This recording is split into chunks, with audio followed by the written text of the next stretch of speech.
Hello everyone, I'm Drake like the dragon and welcome to Dagon. This is an adaptation of a Lovecraftian story into a short game experience.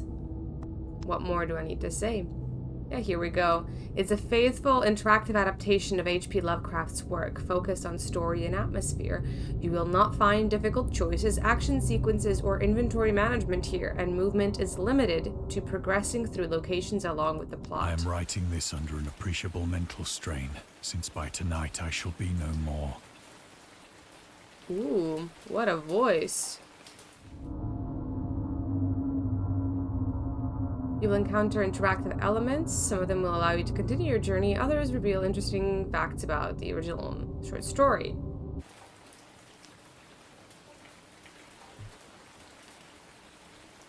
Ooh. I love the little slow focus.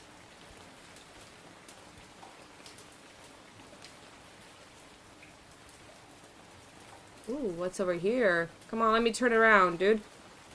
Penniless, and at the end of my supply of the drug which alone makes life endurable, I can bear the torture no longer, and shall cast myself from this garret window into the squalid street below. Damn, boy, you dramatic. Victorian people, when they can't get their hands on opioids for a cold, be like... Do not think from my slavery to morphine that I am a weakling or a degenerate. Oof. When you have read these hastily scrawled pages, you may guess, though never fully realize, why it is that I must have forgetfulness or death. Alright, give me that tragic backstory. Oh yeah, boy. Pages. Show. Okay, only this.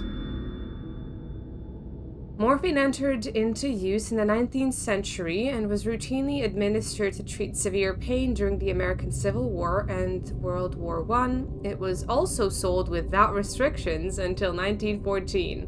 What a time that was! Morphine became more popular after the invention of the hypodermic syringe around 1854. Friedrich Serturner, who first isolated the substance, originally named it morphium after Morpheus, the Greek god associated with dreams. People used to name things very well, and I crave for that, you know? I want everything to have a little backstory, a little Easter egg. Things are boring nowadays. At the time when Dagon was published, morphine abuse, known as soldier's disease, already posed a big problem in the United States. Right. Ooh. Alright, yeah, okay. Yeah, I'd prefer to see it immediately. I don't think there's anything else here for us.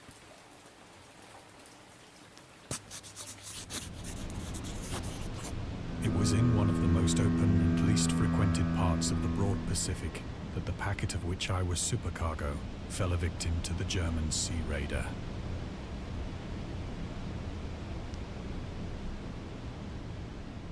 Ooh. Nothing to explore, really? Alright.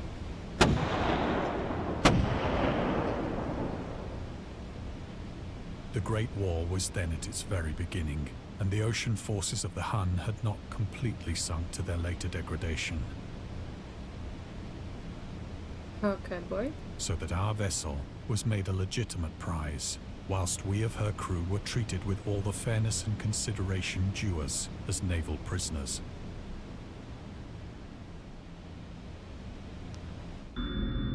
Ooh, the HUNS. The HUNS were Central Asian nomads who established a dominion in Europe and invaded the Roman Empire in the 5th century AD. They were known as brutal, deadly warriors and masters of quick raids, who also developed powerful composite bows, lassos, and early siege weapons.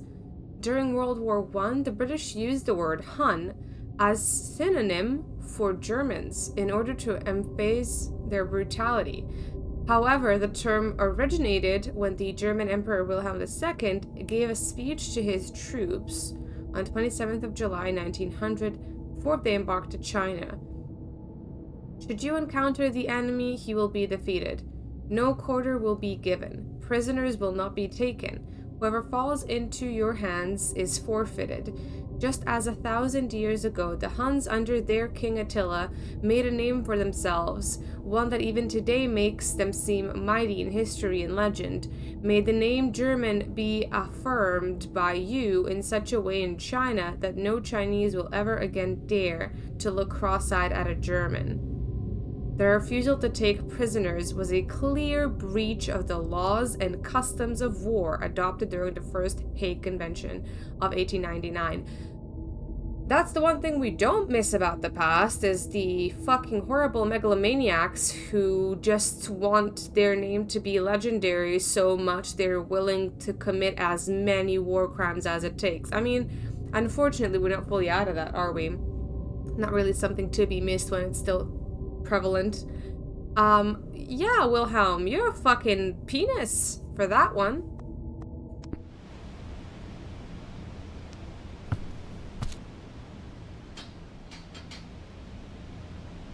So liberal, indeed, was the discipline of our captors, that 5 days after we were taken, I managed to escape alone, in a small boat, with water and provisions for a good length of time. Lucky man.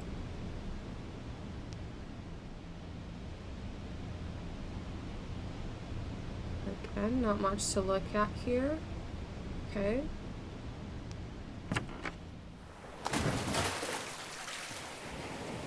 When I finally found myself adrift and free, I had but little idea of my surroundings.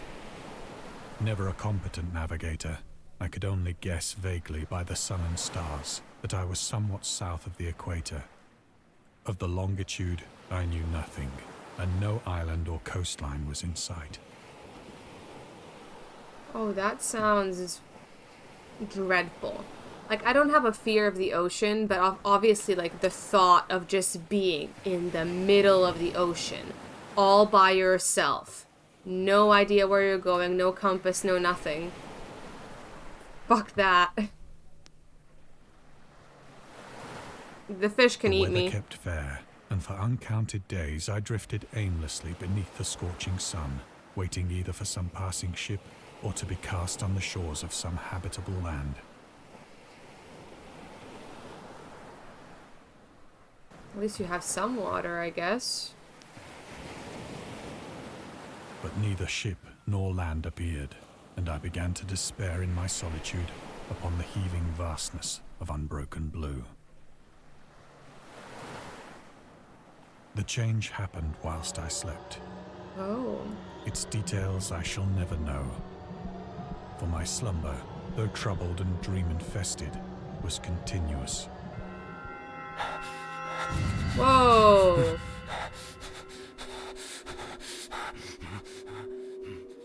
So we all know where this is going, right?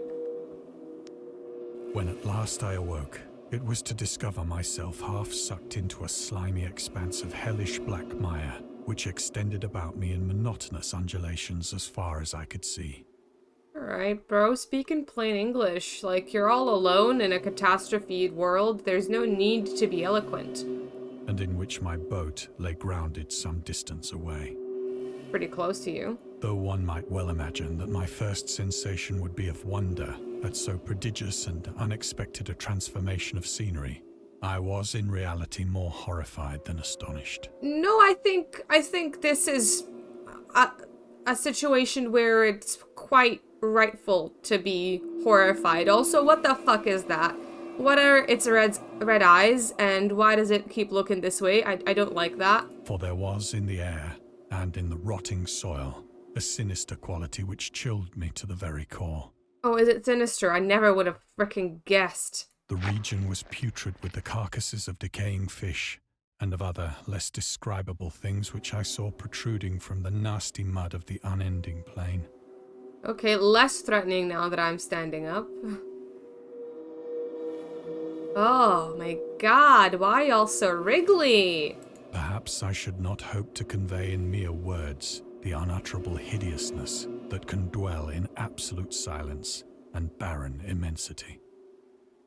There was nothing within hearing, and nothing in sight, save a vast reach of black slime, Yet the very completeness of the stillness and the homogeneity of the landscape oppressed me with a nauseating fear. Alright, well... The sun was blazing down from a sky which seemed to me almost black in its cloudless cruelty, as though reflecting the inky marsh beneath my feet. Before I was so rudely interrupted by the game, I was gonna say, at least from a, like, survivalist perspective, a lot of blood you can drink in the absence of clean water, which will get you through. And if you're a fan of calamari, well, you're in luck, because, yeah. Oh, come on, can I seriously not inquire about anything in my surroundings? Yeah, there we go. Oh, what the heck are you? Dagon seems to be inspired by Fishhead, a short novel by Irvin S. Cobb about unnatural affinities between a hybrid idiot and the strange fish of an isolated lake, supernatural horror in literature, H.P. Lovecraft, and Lovecraft's dream about a strange island emerging from the ocean and him crawling in the ooze that covered its surface. I dreamed that whole hideous crawl and can yet feel the ooze sucking me down. In defense of Dagon, H.P. Lovecraft. Lovecraft's interest in the topic stemmed from his aversion to fish and sea smells. In his own words, I have hated fish and feared the sea and everything connected with it since I was 2 years old, but I cannot recall what earlier experience gave me such a profound and lasting aversion to the sea and seafood. Whatever Markiplier has, I guess. The Dweller in Darkness, Lovecraft. Alright. 1927. I like the backstory of it all, that it's actually telling us about the actual story whilst we're kind of like living it. Oh, no! Unnecessary! As I crawled into the stranded boat, I realized that only one theory could explain my position.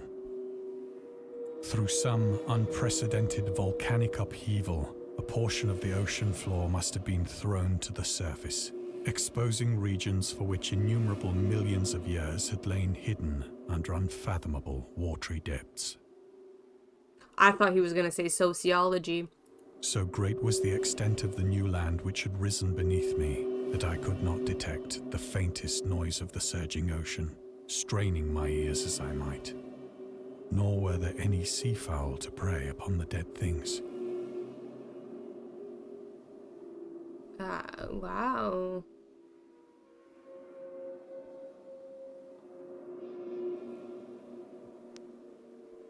Suppose nothing else but to keep going. For several hours I sat thinking or brooding in the boat, which lay upon its side and afforded a slight shade as the sun moved across the heavens. As the day progressed, the ground lost some of its stickiness and seemed likely to dry sufficiently for traveling purposes in a short time. Ooh, so we're walking. That night I slept but little, and the next day I made for myself a pack containing food and water, preparatory to an overland journey in search of the vanished sea and possible rescue. When do you think does a person give up in these circumstances, realistically?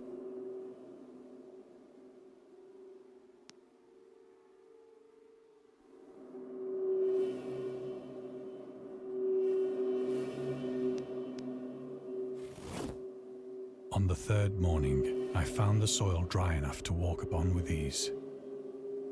The odor of the fish was maddening, but I was too much concerned with graver things to mind so slight an evil, and set out boldly for an unknown goal. An unknown goal? I think it's pretty known you just want to get rescued, my guy. What the fuck is this? What is it? Well, let me turn around enough to see if it has a face or not. Ugh. Again with the noise. Blech. All day I forged steadily westward, guided by a faraway hummock which rose higher than any other elevation on the rolling desert. What the hell are these guys? I have no comment.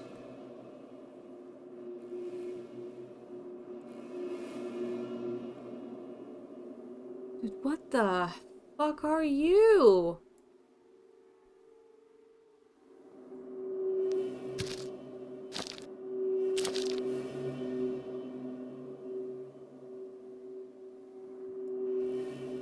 Oh, God.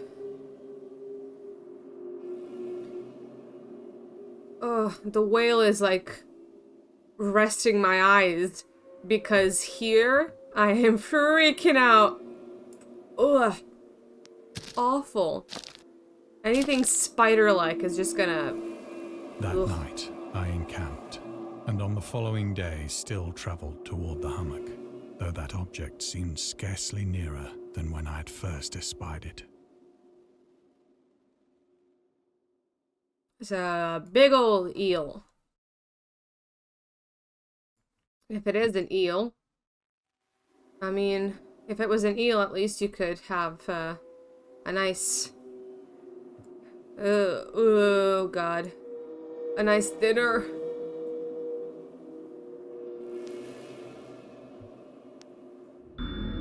The horrors of the ocean. The creator of the Cthulhu mythos and the fictional underwater city of R'lyeh was convinced that life could not exist at the bottom of the ocean because the water pressure would make it uninhabitable.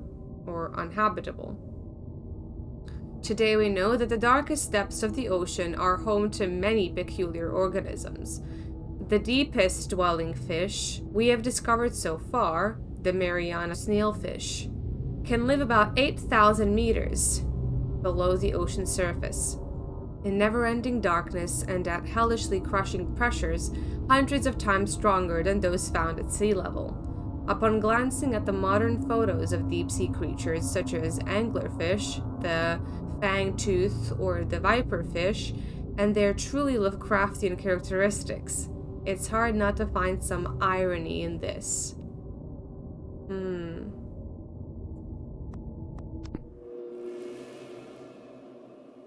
Yeah, if he were alive today and he could just like Google deep sea creatures, I think he'd just take himself out. By the fourth evening, I attained the base of the mound, which turned out to be much higher than it had appeared from a distance. That is how perspective works, bud. An intervening valley setting it out in sharper relief from the general surface. Too weary to ascend, I slept in the shadow of the hill. So we all think the hill is alive, my right? dreams were so wild that night. But ere the waning and fantastically gibbous moon had risen far above the eastern plain, I was awake in a cold perspiration, determined to sleep no more. Such visions as I had experienced were too much for me to endure again. And in the glow of the moon I saw how unwise I had been to travel by day. Without the glare of the parching sun, my journey would have cost me less energy.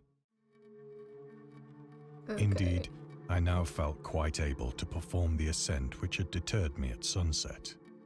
Picking up my pack, I started for the crest of the eminence. One thing about this guy, he is courageous. I have said that the unbroken monotony of the rolling plain was a source of vague horror to me. But I think my horror was greater when I gained the summit of the mound and looked down the other side into an immeasurable pit or canyon, whose black recesses the moon had not yet soared high enough to illumine. I felt myself on the edge of the world, peering over the rim into a fathomless chaos of eternal night. Through my terror ran curious reminiscences of Paradise Lost, and of Satan's hideous climb through the unfashioned realms of darkness. Why y'all always gotta bring Satan into it? What did he ever do to you? As the moon climbed higher in the sky, I began to see that the slopes of the valley were not quite so perpendicular as I had imagined.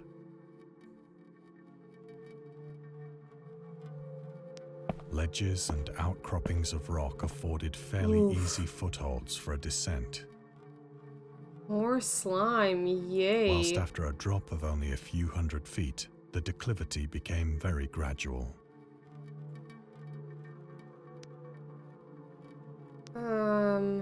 Alright, guy, you seem pretty confident about this.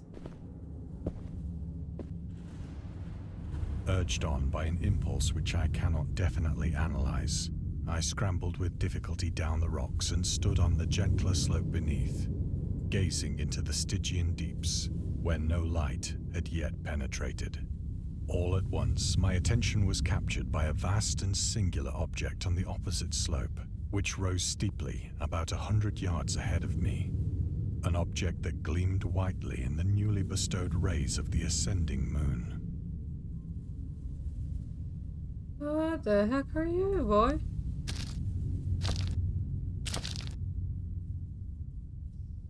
That it was merely a gigantic piece of stone, I soon assured myself. Except... come on. But I was conscious of a distinct impression that its contour and position were not altogether the work of nature. Yeah, what he said. A closer scrutiny filled me with sensations I cannot express. Fear? Perhaps? Maybe terror? Worry? Anxiety? Anything I feel as soon as I open my eyes in the morning. For despite its enormous magnitude, and its position in an abyss which had yawned at the bottom of the sea since the world was young, I perceived beyond a doubt that the strange object was a well-shaped monolith, whose massive bulk had known the workmanship and perhaps the worship of living and thinking creatures. Dazed and frightened, yet not without a certain thrill of the scientist's or archaeologist's delight, I examined my surroundings more closely. Oh yeah, let me examine more closely. Ooh. Ah.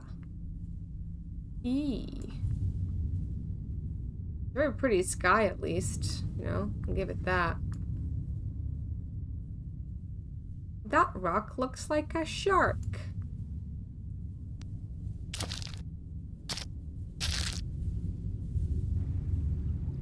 The moon, now near the zenith, shone weirdly and vividly above the towering steeps that hemmed in the chasm. Ooh. And revealed the fact that a far-flung body of water flowed at the bottom, winding out of sight in both directions, and almost lapping my feet as I stood on the slope. This gave me a little bit of a goosebump. I like that. Across the chasm, the wavelets washed the base of the cyclopean monolith, on whose surface I could now trace both inscriptions and crude sculptures. That is very cool. Anything else, or... Oh, goodbye, Shark Rock, wherever you are. The writing was in a system of hieroglyphics unknown to me, and unlike anything I'd ever seen in books. Consisting for the most part of conventionalized aquatic symbols such as fishes, eels, octopi, crustaceans, mollusks, whales, and the like. Damn, you can name your aquatic animals, boy. Several characters obviously represented marine things which are unknown to the modern world, but whose decomposing forms I had observed on the ocean-risen plain. As in, like, squid and octopi? You literally just talked about octopi, and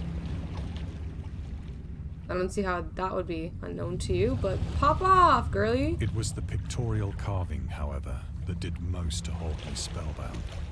Ooh, is that Cthulhu? Ah, yes. More. Storytelling methods. Dagon contains many themes and storytelling methods that Lovecraft developed in his later works, such as telling the story through carvings at the Mountains of Madness, the Nameless City, journals and characters' notes, The Shadow Out of Time, The Haunter of the Dark, islands emerging from the ocean, The Call of Cthulhu, or fictional beings and deities based on real events and mythologies, Migo in The Whisperer in Darkness. It's also considered the origin of the popular Cthulhu mythos. Some of Lovecraft's other stories also conclude in a manner similar to Dagon, but let's skip the details in order not to spoil the ending. Okay. I gotta say, I don't actually know anything about Lovecraft's work, other than, you know, how synonymous it's become with, like, cosmic horror. But just kind of putting it out there, this is my first experience actually kind of going through a Lovecraft story. So I do really like it so far. Plainly visible across the intervening water, on account of their enormous size, were an array of bas-reliefs whose subjects would have excited the envy of a doré. Doré? A doré, you say? What the fuck is that? Ah. Doré is a gold or gold-like substance, apparently. Okay. I think that these things were supposed to depict men, at least a certain sort of men. Though the creatures were shown disporting like fishes in the waters of some marine grotto. Mermaids! Or paying homage at some monolithic shrine, which appeared to be under the waves as well. Of their faces and forms I dare not speak in detail, for the mere remembrance makes me grow faint. Ooh. Grotesque beyond the imagination of a Poe or a Bulwer. Ooh. Nice. I'll have what he's having. They were damnably human in general outline, despite webbed hands and feet, shockingly wide and flabby lips, glassy, bulging eyes, and other features less pleasant to recall. Do you think this description was inspired by his raging racism? Curiously enough, they seem to have been chiseled badly out of proportion with their scenic background. For one of the creatures was shown in the act of killing a whale, represented as but little larger than himself.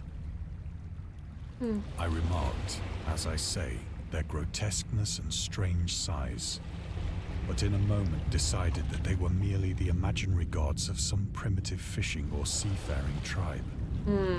Primitive, yeah. Some tribe whose last descendant had perished eras before the first ancestor of the Piltdown or Neanderthal man was born. Wow. Okay, dude.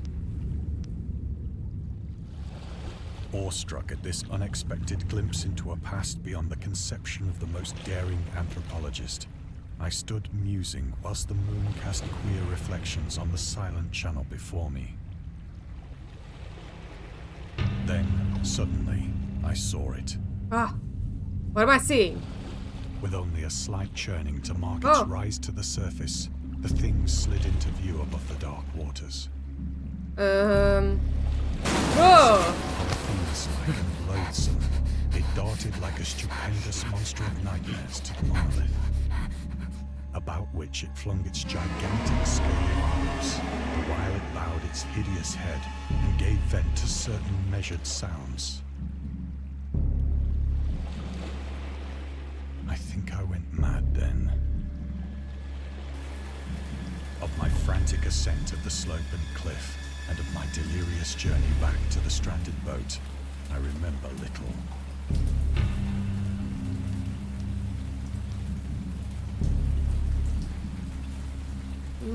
Bro is befuddled.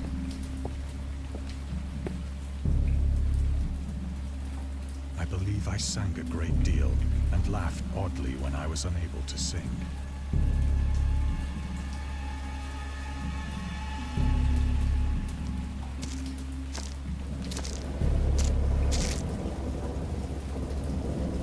I have indistinct recollections of a great storm sometime after I reached the boat.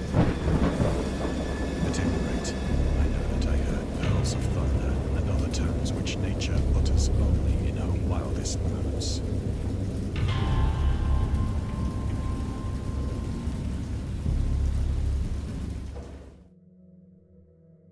Ooh, that went quiet.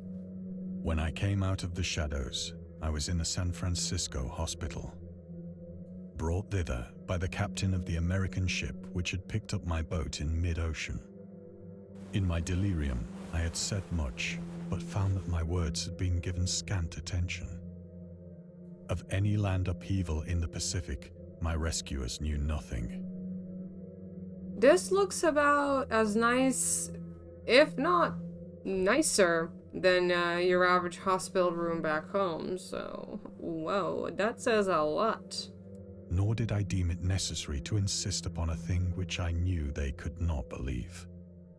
Yeah, you totally weren't just, dehydrated and delirious as fuck. Nice tiles. Am I going out? Once I sought out a celebrated ethnologist and amused him with peculiar questions regarding the ancient Philistine legend of Dagon, the fish god. Yes. Dagon, or Dagon, was the main deity of the Philistines, worshipped throughout the Middle East as the ancient god of fertility and crops. In Hebrew, the word Dagon was a common noun for grain. The rulers of Akkad, Mesopotamia, chose him as the patron saint of their war conquests. He also appeared as the judge of the dead in an Assyrian poem and an underworld prison warder in one of the Babylonian texts. He is often mistakenly taken for a fish god due to the wrong interpretation of his name, as in Hebrew, the word dag means fish. In H.P. Lovecraft's work, Dagon is an underwater deity ruling over deep ones, a humanoid race with fish traits that resided in the oceans. He is worshipped by a secret cult called the Esoteric Order of Dagon. This is starting to sound like anti-Semitism to me. I do find it interesting when you kind of look into the mythology of certain cultures, and then you find a lot of overlap and similar names or the same names or basically the same stories with different names, and just how much we had shared in our beliefs even before we were able to know each other as we do now. Interesting. Ooh, anything else though? Anything else interesting? I guess no. This is a very nice room. Y'all got some morphine? But soon perceiving that he was hopelessly conventional, I did not press my inquiries.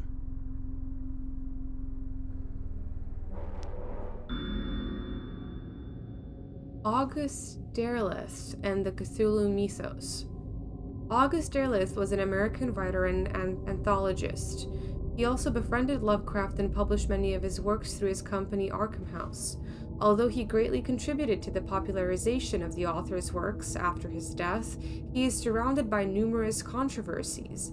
One of his most questionable decisions involved introducing the good versus evil doctrine.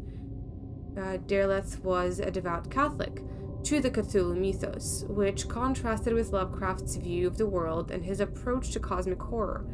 As a result, the author's work are often misunderstood and misinterpreted in today's culture. It is also worth noting that Lovecraft was never really interested in creating a mythology, and the term Cthulhu mythos was coined by Derleth after the author left the mortal plane.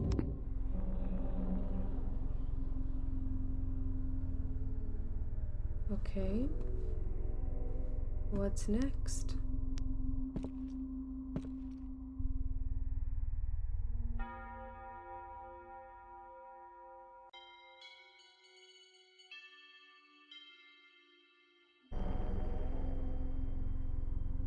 Anything?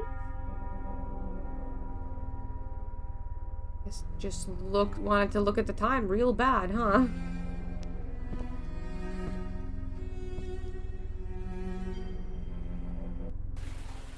It is at night, especially when the moon is gibbous and waning, that I see the thing. Ooh. I tried morphine, but the drug has given only transient surcease, and has drawn me into its clutches as a hopeless slave.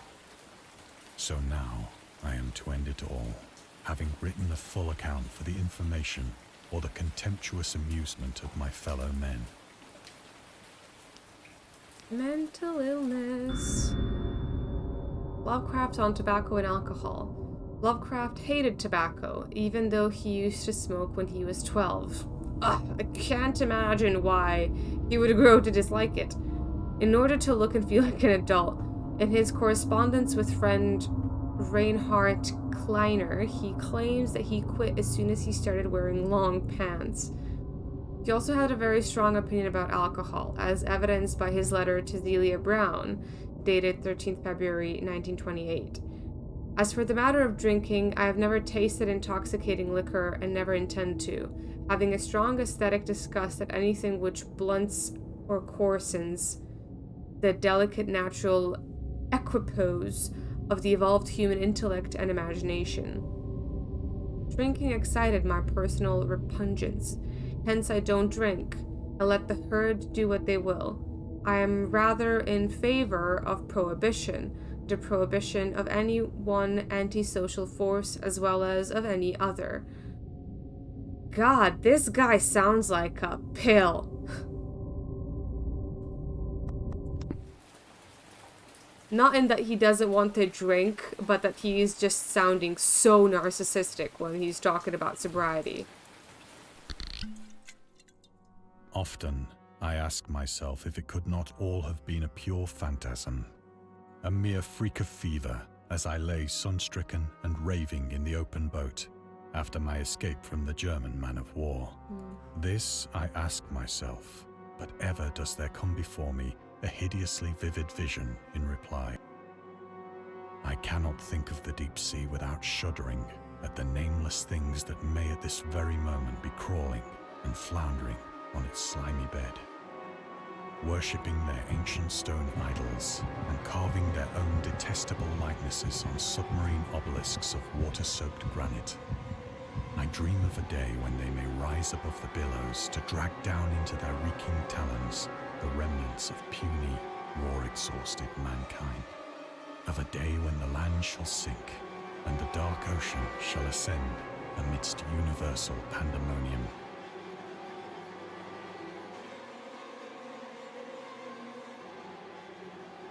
Oh, delightful.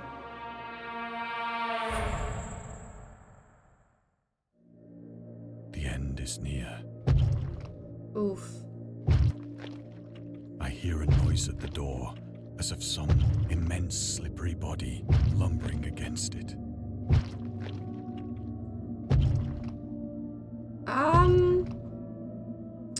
I wouldn't go near that if I were you. You are experiencing withdrawals, and that can be quite fucked up, and, oh, well... It shall not find me. Oh.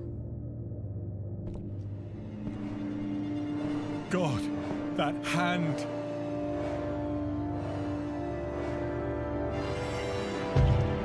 The window! The window! Right, yeah, the window. Okay, bud. Yeah. Oh, honey. Oof.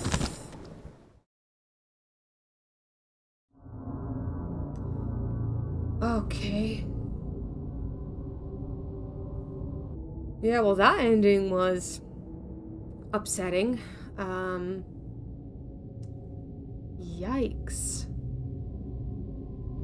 Personally, I struggle a little with explicit images of suicide, so I'm not really sure how to pull this off on like a light note in the end.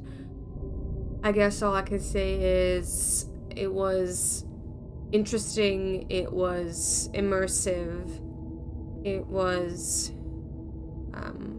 cool to experience this version of a cosmic horror story. I thought the introduction of sort of explanations and backstory to certain themes was also cool. but I don't think I will be playing any more of these. And that's nothing to do with the quality of it, it's just to do with my own like personal issues.